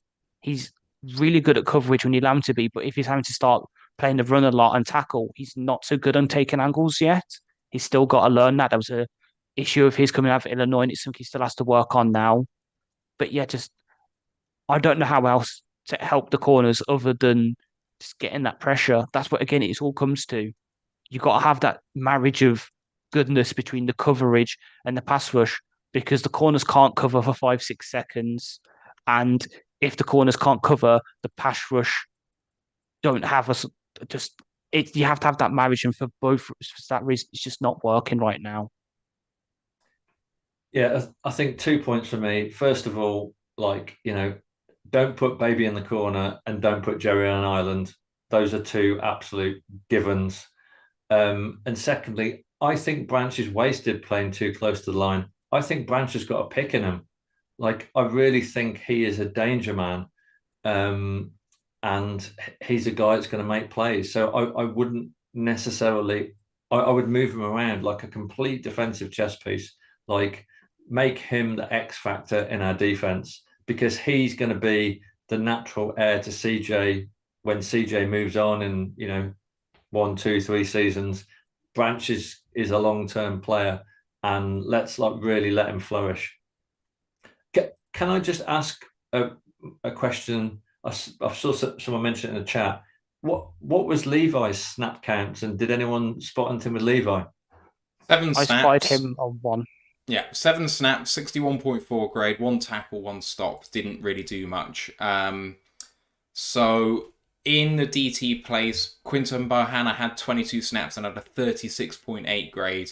Benito Jones had 22 snaps at a 63.5 grade. Aleem had 45 snaps, 67.9 grade. And then in the interior as well was John Kaminsky, who played, out of his 23 snaps, he played 15 inside. And he had a 68.5 grade. So those were all the interior guys. Pascal played 6 snaps inside, 23 out. So he's still working his way back. I mean, at this point, we thought he'd be medically retired or cut. So 7 snaps is 7 snaps more than I thought he'd get. And to be honest, I'm still not willing to cut him for Bohanna, who frankly has had one good play and otherwise has looked okay. But I don't see him as a long-term piece. So... yeah, I just really like to know what's going on with Bugs, because I'd rather see Bugs on the field than Bahana.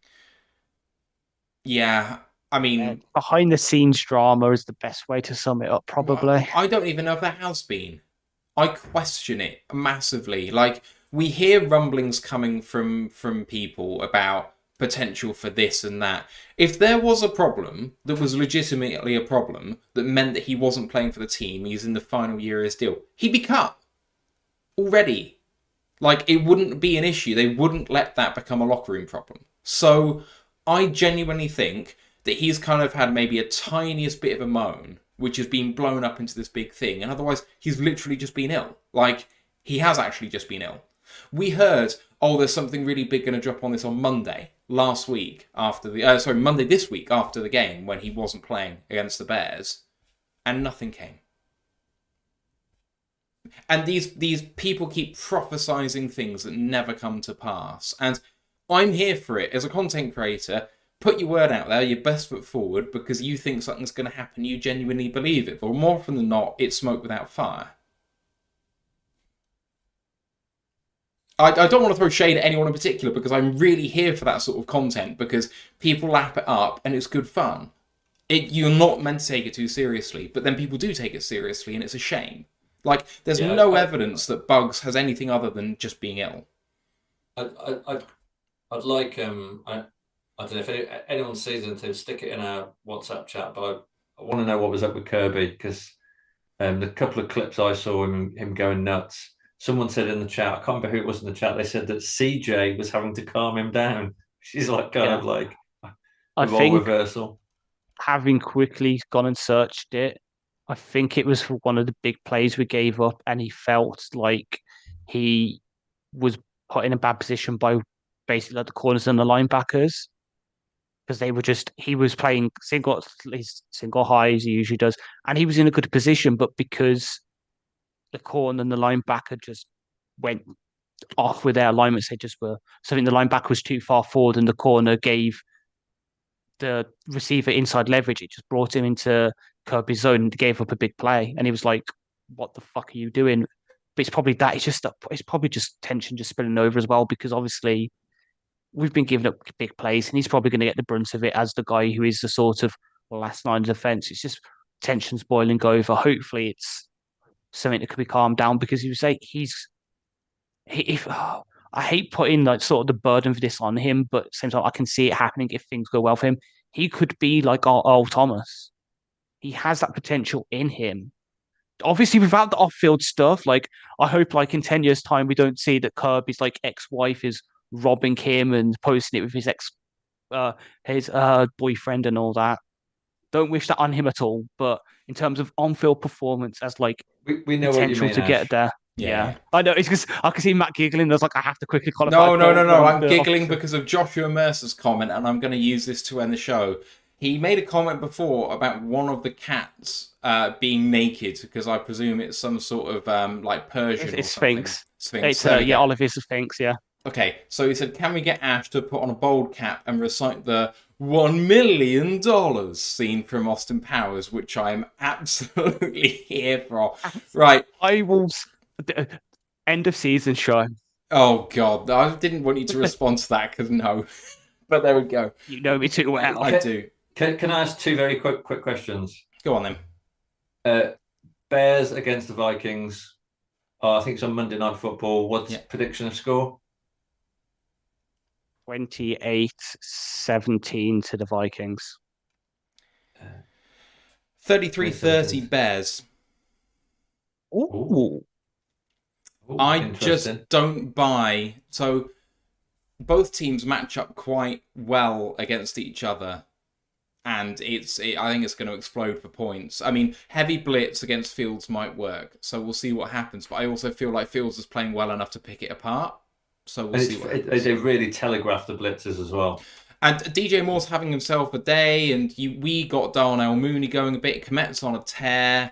They've got 4 running backs to take account of. Like, I feel like that Bears offense has actually started doing something, and the Vikings defense I'm just not sure about. And then Vikings offense have got something too, so I think high scoring. And secondly, New Orleans Saints on the road. how worried are we? Not 4 out very. of 10. 4 out of 10, but it's actually more for us than them. Like, I know they've got Chris Took the Olave and words they've out got of my Alvin mouth. Kamara. And they've got Alvin Kamara, but it's more we're going to shoot ourselves in the foot again. Kind of like how Tua's just shot himself in the foot by throwing a pick six for the Dolphins. Lovely. Excellent. Love it. Good stuff. Right. What about you, Steve? What do you think? So I think the Saints are playing the Falcons on Sunday, and I'll maybe watch that game. I mean, the Saints have just looked very ragged, and I don't like. I used to love watching Kamara, but I mean, he's been so kind of like bang average. I think Michael Thomas is on IR now. So I'm not really worried about the Saints' offense. It's more their defense I'm kind of worried about, particularly like, the Saints. The crowd's normally up for it. So I think it's going to be a good comeback game test, but it's one that I absolutely, if we want to have like some sort of heart attack end to the season where we barely scrape the playoffs, then let's lose to New Orleans. That's exactly what we need to do. But I'm pretty confident that we've got enough to get past them. It's the last 4 games that I'm more worried about. I know that, well, I believe that you know that I'm not a superstitious person. So when I say this and speak it into existence, just know that I do not care. Do you remember the season where we were 9 wins and 4 losses in week 14? And our last 3 games, we lost consecutively to not win the division and then ended up losing the wild card. I reckon that was 2016. With the 8 comebacks. Stafford was kind of like crippled, I think. I can't remember if he was playing through injury or actually out for a couple of those games. It was 2016. It was losses to New York at the Giants, at the Cowboys, at home to the Packers, and then at Seattle in the playoffs. Yeah, so at home to the Packers was to win the division against the Packers, and we lost. I thought we'd win 13 games still before yesterday, and now I'm coming into this thinking maybe there is legit cause for concern. This is the first time my confidence has slightly wavered, and now I'm questioning whether we get 11, which is just rough. But the thing is, the NFC is so bad that I kind of think 9 or 10 wins is going to get the wildcard spot anyway. But if we don't win the division, it's disaster territory at this point, so... And we've already seen about 3 iterations of the Vikings this season. Yeah. So give it another 3-4 weeks, and what iteration of the Vikings are they going to be on by then? Yeah, they're just so inconsistent. Which quarterback have they brought in from free agency because Dobbs gets himself on IR through concussion or something? With the way he runs, I can see it happening. Oh, Gordon Tamu. God, I was going to say, you were saying, I thought you were bringing up the 2016 season because that's the season we played the Saints at home. Oh, no. We No. 28-13, and we scored 2 touchdowns and they scored 1 as well. So we had a Theo Riddick receiving touchdown and a Golden Tate one for 66 yards. They had a 1-yard fullback run by John Kunn. Every other score was a field goal. If that happens on Sunday, God help us. Yeah, right. Theo Riddick. Wow. Right, we're going to close the show there. Saints preview is on Thursday. I want to talk to our Saints content creator about coming on and previewing them. It's going to be a good show either way. College Football Podcast, I realise it's not up on YouTube at the moment, but I'm going to try and get it up there as soon as possible. Otherwise, enjoy the games this weekend. Have a good little mini bye. We need to get ourselves refreshed and then hit the ground running again. Find us on Real Lions UK on YouTube, Twitch, Facebook, Instagram, Twitter, and TikTok. And the group on Facebook for Worldwide Fans is Detroit Lions Fans UK 1 Pride Worldwide. On the website, the article's at rotluk.com. Please subscribe, rate us 5 stars, like, all that good stuff. You know what to do. Steve with the mug in the store and what have you. All of that's great stuff. Thank you to everyone in the chat for being great, as always. We'll see you next week. Boys, thank you for being my therapy session in this one once again. For now, let's go Lions 1. Sorry? I feel a bit better. Good. I'm glad to hear it, Steve. Cheers, Steve and Ash. I'm Matt. Let's go Lions, one pride. Fuck those Packers.